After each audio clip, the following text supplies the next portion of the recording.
Good morning, ma. Welcome to all for online education. Commerce theory part for the first year's English medium. The chapter that we are dealing with the 9th chapter, sources of business finance, and this is the 9th session of the chapter. In this session, we are going to discuss about the lease financing. So, lease financing is a medium-term source of finance. Okay, this is the last source in order to raise the medium-term finance by the business organization. Let us see what is this lease financing. Okay, so a lease is a contractual agreement. It is a contractual agreement, means it is a contract. It is a contract type agreement between the two parties. Okay, a lease is a contractual agreement. Okay, whereby one party that the owner of an asset, the one party will be the owner of the asset, grants the other party the right to use the asset. The other party has the right to use the asset. Okay, it is an agreement between the two parties. One party is the owner of the asset and another party is given the right to use the asset. Okay, in return for a periodic payment.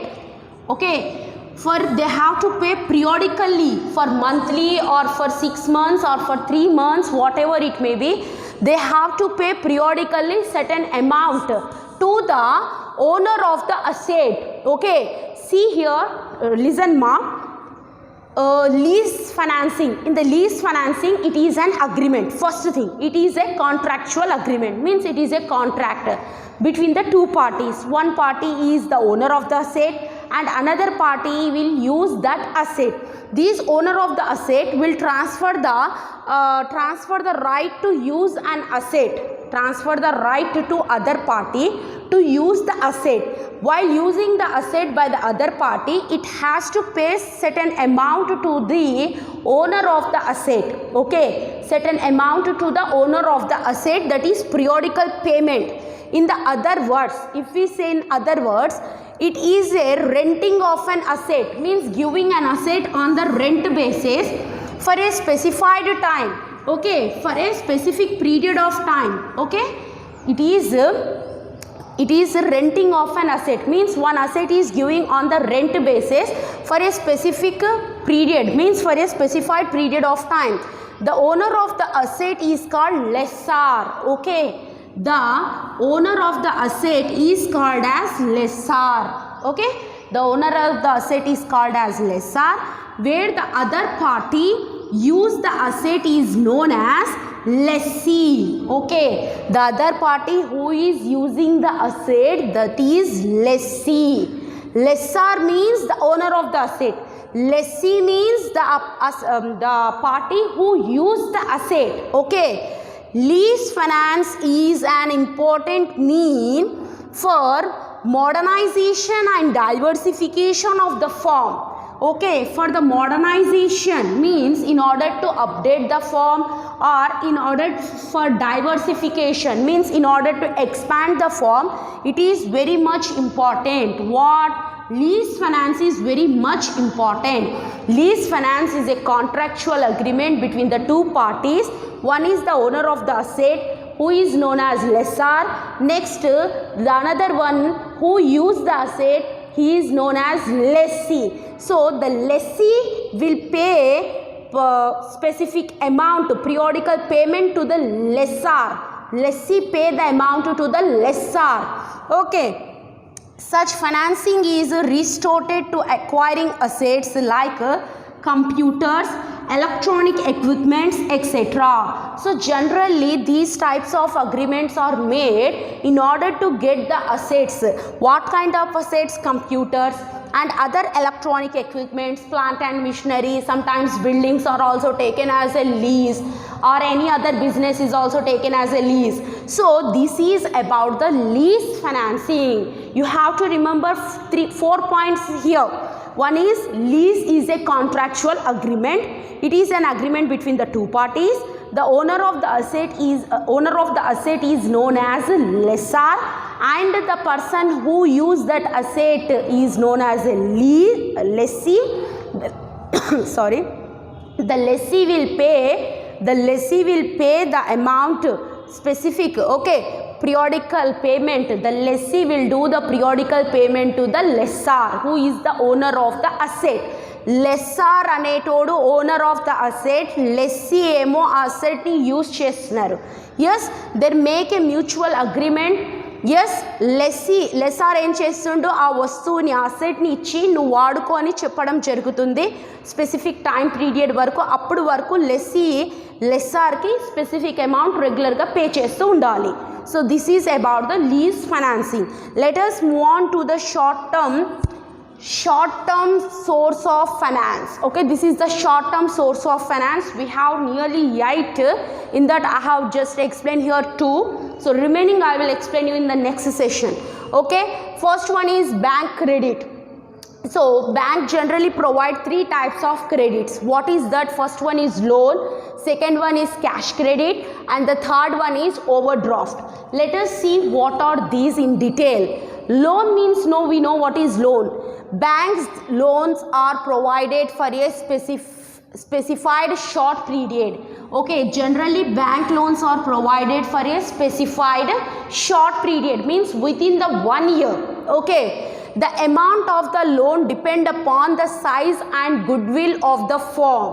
So the amount of the loan amount depend upon the goodwill size. Okay, goodwill means I have explained you in the previous video.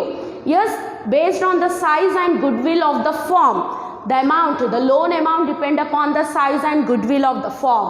Bank loans are usually granted against the security of the asset, means you have to keep some security. Security means shares, gold or anything, or assets means plant and machinery, furniture, anything you have to keep in mortgage, then only the bank will going to grant loan to you. Okay, next, cash credit. Bank grant cash credit up to a specified limit, means you can withdraw the cash. You can withdraw the cash even though you don't have certain balance in your account. Okay, business firms can withdraw any amount within the limit. Interest is charged on the actual amount. For example, in your bank you have only 50,000 rupees. For example, a business have only 50,000 rupees in the account. At that time there is a need for the business to draw 70,000 rupees. Okay, 70,000 rupees. At that time the business firm will draw 70,000 from their account. How, madam?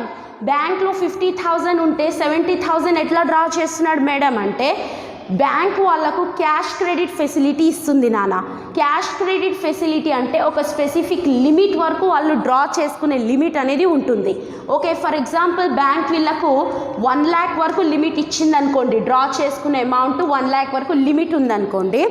So 50,000 actually bank balance ఉంది, అయితే అతనికి 70,000 need ఉంది బిజినెస్లో. So 70,000 draw చేసుకున్నాడు అంటే 50,000 అతనివి సొంత డబ్బులే, 20,000 ఏమో క్యాష్ క్రెడిట్ తీసుకున్నాడు. లిమిట్ ఎంత ఉంది మొత్తానికి? 1 lakh రూపీస్ అనేది క్యాష్ క్రెడిట్ లిమిట్. ఇది అతని బ్యాంక్ బ్యాలెన్స్ కాదు, ఇది బ్యాంక్ ఇచ్చిన లిమిట్. ఇది amount with in the limit అనేది 1 lakh రూపీస్ ఉంది. ఇప్పుడు అతను 2,000 రూపీస్ అనేది 20,000 రూపీస్ అనేది విత్డ్రాల్ చేసుకున్నాడు ఈ లిమిట్లో నుంచి. అంటే ఇప్పుడు ఎంత లిమిట్ మిగిలింది? 80,000 రూపీస్ అనేది లిమిట్ మిగిలింది. ఎస్, 80,000 వరకు లిమిట్ ఉంది. So the interest is charge on the actual amount. Okay, drawn and not on the full amount of the specified limit. ఇప్పుడు బ్యాంక్ ఇంట్రెస్ట్ దేని మీద ఛార్జ్ చేస్తుందంటే ఈ 1 lakh మీద ఛార్జ్ చేయదు, ఈ 80,000 మీద ఛార్జ్ చేయదు. దేని మీద ఛార్జ్ చేస్తుందంటే 80,000కి ఎంత 1 lakh అవ్వడానికి ఎంత తక్కువ ఉంది? ఇక్కడ 20,000 తక్కువ ఉంది. సో ఆ 20,000 అతను డ్రా చేసుకున్నాడు కాబట్టి ఆ 20,000 మీద అతనికి ఇంట్రెస్ట్ వేయడం జరుగుతుంది. So that is known as cash credit. Next, over draft. Under overdraft financing facility, bank allow the business firm to withdraw the amount even more than the customer balance. Okay, so బ్యాంక్లో ఉన్న balance కన్నా ఎక్కువ అమౌంట్ని draw చేసుకునే facility అనేది ఇస్తుంది. ఇవి రెండు కొంచెం సిమిలర్గానే ఉంటాయి. Okay, so these two are both are somewhat similar. So the limit of extra withdraw is also fixed by the bank. So extra withdraw, how much they want to withdraw extra, that is also fixed. This limit is decided on the basis of credit worthiness of the borrower. Credit worthiness means how much credit is there in his account. Based on that, the credit limit is fixed to the borrower. Interest is charged on the overdrawn money. So whatever the amount that is overdrawn, on that the bank will charge the interest. Here in the cash credit, bank grant cash credit up to certain limit. The bank will give cash credit facility up to a certain limit. Okay, business firm can withdraw any amount within the limit. So for example, the bank is he having the balance 50,000, even though he wants 70,000. If he having the cash credit facility, then he can withdraw 70,000 from his 1 lakh rupees. Okay, at that time the bank will going to charge on the 70,000 rupees. Okay, the bank is going to charge on the 70,000 rupees. Why? Because so here they are not saying about the bank balance, how they have discussed here in the how they are shown here the bank balance. Okay, customer balance, here they are not telling about the customer balance, but these two are most similar. Okay, so this is the cash credit. Based on that, the bank will charge the interest. The bank is not going to charge on the 1 lakh rupees. So generally in the cash credit, the customer don't touch his personal account. He will use the facility of cash credit and he will withdraw that amount from the bank. Next, trade credit. Trade credit is a credit extended by one trader to another for the purchase of goods and services. So trade credit means if example a supplier is giving the goods or services on credit basis and another person is purchasing it. Okay, supplier credit మీద ఇస్తున్నాడు, అప్పు మీద ఇస్తున్నాడు. అలాంటప్పుడు వేరే వ్యక్తి దాన్ని కొనుక్కుంటున్నాడు, అప్పు మీద కొనుక్కుంటున్నాడు అనుకోండి ఆ goods and services. The trade credit facilitate the purchase of the supplies without immediate payment. So the purchaser will not make an immediate payment to the supplier. Okay, such credit appears in the records of the buyer of the goods as sundry creditors and account payable.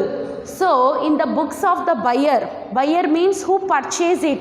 So in the books of the buyer it is